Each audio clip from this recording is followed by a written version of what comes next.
Did you know that while America was tearing itself apart in the Civil War, another civil war was raging on the other side of the world? And this one would kill tens of millions of people. It began with a failed Chinese scholar named Hong Xiuquan. Hong had spent years trying to pass China's brutal civil service examinations. He failed again and again. Then after another failure, he returned home, collapsed, and fell into a feverish delirium. He dreamed of a heavenly father who gave him a sword and ordered him to destroy the demons corrupting the earth. Years later, Hong became convinced he finally understood what those visions meant. The father was God, his older brother was Jesus Christ.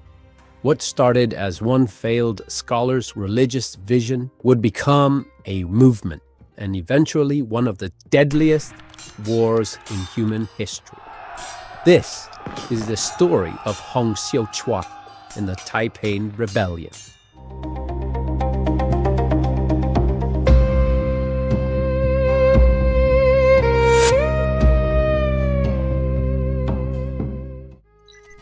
In 1853, Karl Marx looked toward a revolution tearing through China and wondered whether its shock waves might help ignite another revolution in Europe.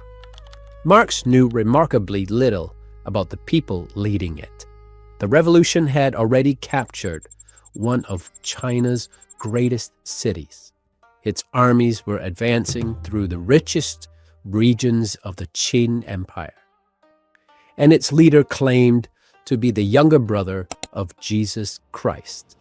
His name was Hong Xiuquan. That sounds like the beginning of an obscure religious cult. It became something far larger, an alternative Chinese government with its own capital, laws, kings, armies, and a serious chance of destroying the Qing Dynasty. Before this was over, his followers would create a rival Chinese kingdom, nearly overthrowing the Qing Dynasty. Then, a play at ruling all of China and contribute to the deaths of at least 20 million people. Marx had only fragmentary reports about what was unfolding inside China, but he believed the upheaval could send an economic shock around the world. He imagined China throwing a spark into the overloaded mine of the global industrial system. He was right about the scale of the explosion. He was wrong about what would emerge from it. Before Hong Xiuquan became the Heavenly King, he wanted to become a government official. Hong was born in 1814 in Guangdong province, near Guangzhou City. His family was Hakka, part of a Han Chinese population, whose communities had migrated repeatedly across southern China. In many areas, Hakka communities remained socially and economically separate from longer established populations. Competition over land, mining, and employment sometimes produced violent conflict. Hong's family was not wealthy, but they believed their son was unusually intelligent. And imperial China offered an intelligent young man one extraordinary path upward: the civil service examination. Passing could transform a village scholar into a member of China's governing elite.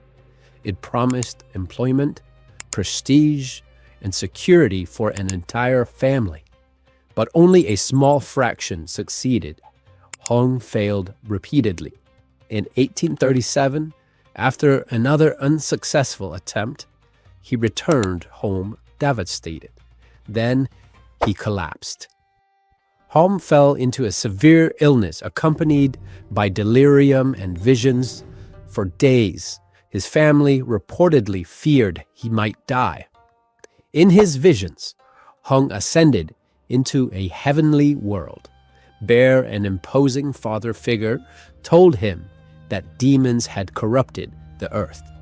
The old man gave Hong a sword and commanded him to destroy them. Another figure joined him in battle, an older brother who instructed and protected him. Hong eventually recovered, but he did not yet understand what he had seen. Then, after failing again in 1843, he reopened a Christian tract he had received years earlier in the ports of Guangzhou. Written by the Chinese Christian evangelist Liang Fa, the tract described one supreme God. It described Jesus Christ, the Son of God, and it condemned the worship of idols. Suddenly, Hong's fever dreams appeared to make sense. The Heavenly Father was God, the elder brother was Jesus, and Hong concluded that he was God's second son, a younger brother of Jesus Christ. The sword was a metaphor for improving himself. It was a command to transform China. The examination system had rejected Hong Xiuquan. Now Hong believed heaven had selected him. Hong began preaching with his relative and early follower, Feng Yuxian. In 1844, they traveled into neighboring Guangxi. But it was Feng, not Hong, who remained in the Thistle Mountains and constructed the movement that would change Chinese history. Hong returned home to teach and develop his religious writings. Feng traveled deeper into the mountains. There, Feng preached among communities threatened by unemployment, banditry, ethnic conflict, and competition over land. For an ordinary worker, the movement offered more than salvation. It offered protection, solidarity, and the promise that the existing order was not permanent. Feng organized his converts into the Society of God Worshippers. Members worshipped one supreme God, destroyed idols, and condemned opium and other practices they associated with moral corruption. Entire families and villages joined. When Hong returned to Guangxi in 1847, Feng had recruited thousands. Hong supplied the prophecy, Feng had built the congregation. Other leaders emerged, including Yam Xiuqing, Xiao Chaohui, and the young commander Xu Dakai. Together, they transformed Hong's visions into an organization. Then the organization acquired weapons. Hong's movement appeared during a period of enormous instability. China's population had grown dramatically, but available farmland had not kept pace. Floods and famines displaced communities. Government corruption weakened local administration. Then, Britain defeated the Qing Dynasty in the First Opium War. The government that claimed to represent the center of civilization had been humiliated by a distant maritime empire. Hong offered an explanation. The Qing rulers were demons, and God had selected him to remove them. By 1850, confrontations between God worshippers, rival communities, and the Qing authorities had become open warfare. At Jintian, Hong proclaimed the heavenly kingdom of Greek peace. Hong became the heavenly king. His followers stopped shaving the front of their heads and the required Qin style, and allowed their hair to grow. To imperial officials, they became the long-haired rebels. To themselves, they were soldiers of heaven. The early Taiping army combined severe discipline with religious certainty. Soldiers watched alongside their families. Women were organized into separate military and labor units, although their participation changed as the movement expanded. The Taiping broke out of Guangxi, capturing weapons, boats, money, and recruits as they advanced. One group that would become vital to the Taiping movement and its military victories early on were a group of miners that were familiar with the usage of gunpowder and cannonade. In early 1853, they seized Wuchao. Then they turned east. Thousands of boats carried the Heavenly Army down the Yangtze River. On March 19, 1853, the Taiping captured Nanjing. In barely 2 years, a religious society born in the mountains had become a rival Chinese state. For the miner, farmer, or charcoal burner who had entered this movement in the mountains, Nanjing appeared to prove everything home had promised. The Qing defenses had collapsed, the Heavenly Army had survived, and one of China's greatest cities now belonged to them. But the Heavenly capital was founded through massacre. Taiping forces targeted Nanjing's Manchu garrison community, including soldiers and their families. The revolution arrived promising liberation while exterminating those it classified as demons. Taiping documents promised distributed land, shared storehouses, new opportunities for women, and the elimination of opium, prostitution, foot binding, and traditional religious worship. But these policies were never implemented consistently. The land system remained more aspiration than functioning national policy. Women received unusual opportunities while also living under strict gender separation. Ordinary followers endured discipline and sacrifice. Hom and his leading kings constructed palaces and competed for power. The Taiping did not intend to stop at Nanjing. In 1853, they sent an expedition north toward Beijing. It advanced across the North China Plain toward Tianjin, alarming the Qing court in Beijing. But the army had moved too far from its supply lines. Reinforcements failed to reach it. Qing forces surrounded and eventually destroyed the expedition. The road to Beijing had opened briefly, then it closed. After establishing his capital, Hom increasingly withdrew from daily government. Administrative power passed to Hong Xiuquan, the Eastern king. Yang claimed that God the Father spoke directly through him. This created an impossible political arrangement. Hom was supposedly God's son, but Yang could summon the voice of God and use it to demand or humiliate Hom. In 1856, the rivalry exploded. Hong summoned Wei Changhui back to the capital. Wei's forces killed Yang, members of his household, and thousands of his supporters. Wei then began killing his own enemies. Hong ordered Wei executed. Shi Dakai fled after members of his family were murdered. The Taiping had survived repeated attacks by Qing armies. But inside their own capital, the movement's leaders destroyed one another. Heaven had become another court of kings, privilege, assassination, and fear. And while the Heavenly Kingdom turned inward, a scholar from Hunan was building the army that would destroy it. Zeng Guofan was a Qing scholar official from Hunan province. To Zeng, the Taiping represented more than political rebellion. Their attack on Confucian texts and temples threatened China's moral civilization. The Qing Dynasty's established armies had repeatedly failed. So Zeng constructed something different, his Xiang army. He recruited through personal and regional relationships.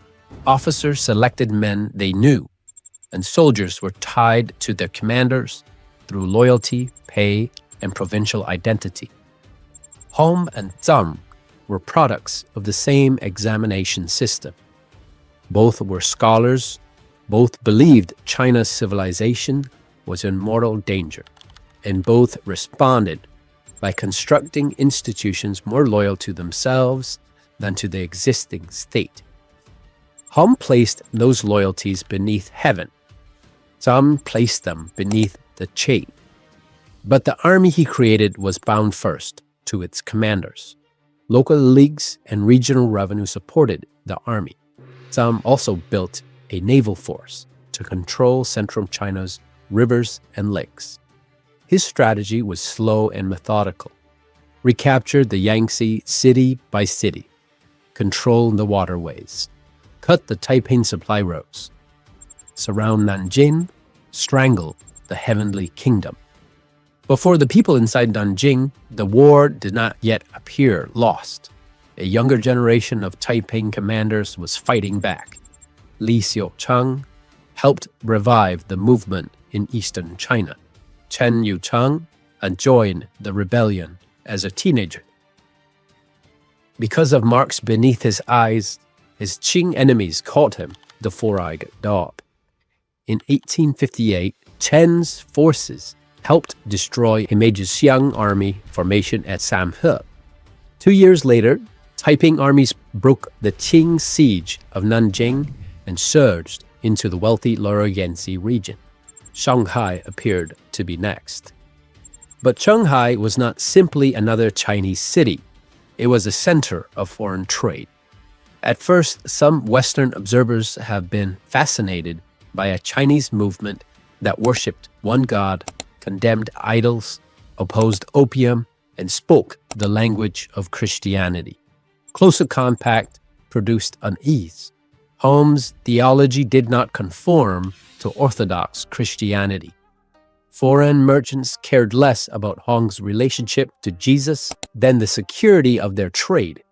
They had already extracted privileges from the Qi. The dynasty was weak, but increasingly predictable. The Taiping were not. A Chinese force trained by foreign officers, first Frederick Townsend Ward, then later Charles Gordon, helped defend Shanghai and retake nearby cities. Western weapons, ships, and diplomatic support mattered. But the primary forces defeating the Taiping remained Chinese. While the Taiping struggled around Shanghai, Zheng's army continued down the Yangtze River. In 1861, it captured Anxi, the gateway to Nanjing from the west. The heavenly capital was beginning to suffer. Chen Yuchang attempted to recover the collapsing Western Front. He was betrayed, captured, and executed in 1862. He was approximately only 25 years old. The four-eyed dog was dead. Other Taiping armies continued fighting, but Qing provincial forces steadily compressed their territory. By 1864, Nanjing was encircled. Inside the city, people starved. Hong assured his followers that God would provide. Hong reportedly ate wild plants growing within the palace grounds and became gravely ill. On June 1st, 1864, the Heavenly King died. Whether he died from illness or from eating the plants remains disputed. Later accounts also raised the possibility of suicide. His teenage son inherited the throne. He inherited almost nothing else. On July 19, some Guofan's forces blasted through Nanjing's walls. Imperial troops entered the city. What followed was not a clean liberation. It was slaughter. Soldiers killed combatants and civilians, looted homes, and burned large sections of the heavenly capital. According to Zhang Guofan's report, Hong's remains were burned and his ashes fired from a cannon, denying the heavenly king even a grave. No one knows precisely how many people died in the Taiping Rebellion. At least 20 million is the figure most often repeated. Some estimates are even higher. People died from battle, massacre, starvation, disease, displacement, and the destruction of agriculture. Both Taiping and Qing forces committed atrocities against combatants and civilians. Nanjing was not the final battlefield. Taiping remnants continued fighting for years. Some joined other rebellions, others became bandits, mercenaries, or members of displaced armed communities. For Morelos, soldiers in armed groups moved through southern China and into Tonkin, what is now northern Vietnam. Some had Taiping connections. Others emerged from overlapping Xiang-led rebellions and frontier conflicts. From this violent borderland came forces including the Yellow Flags and Black Flags, led by Liu Yongfu. The Black Flag Army became especially powerful in Tonkin. It was eventually employed by Vietnamese authorities and fought against French expansion. The Heavenly Kingdom had disappeared, but the wars that produced it had crossed into Southeast Asia. And what became of the revolution Karl Marx imagined? By 1862, Marx's early fascination had collapsed. Later reports no longer suggested a movement capable of reconstructing China. Marx saw destruction reproducing itself, a rebellion carrying forward the cruelty and disorder it claimed to overthrow. The Taiping promised shared land, but constructed royal palaces. They challenged the Qing hierarchy, but created new kings.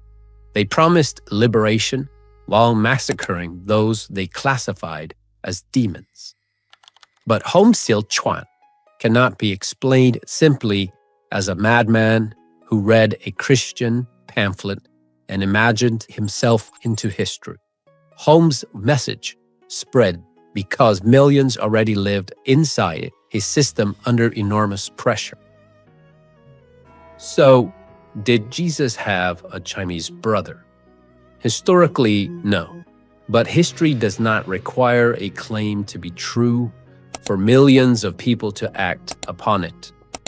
Hong Xiuquan transformed a personal crisis into a cosmic explanation of China's suffering.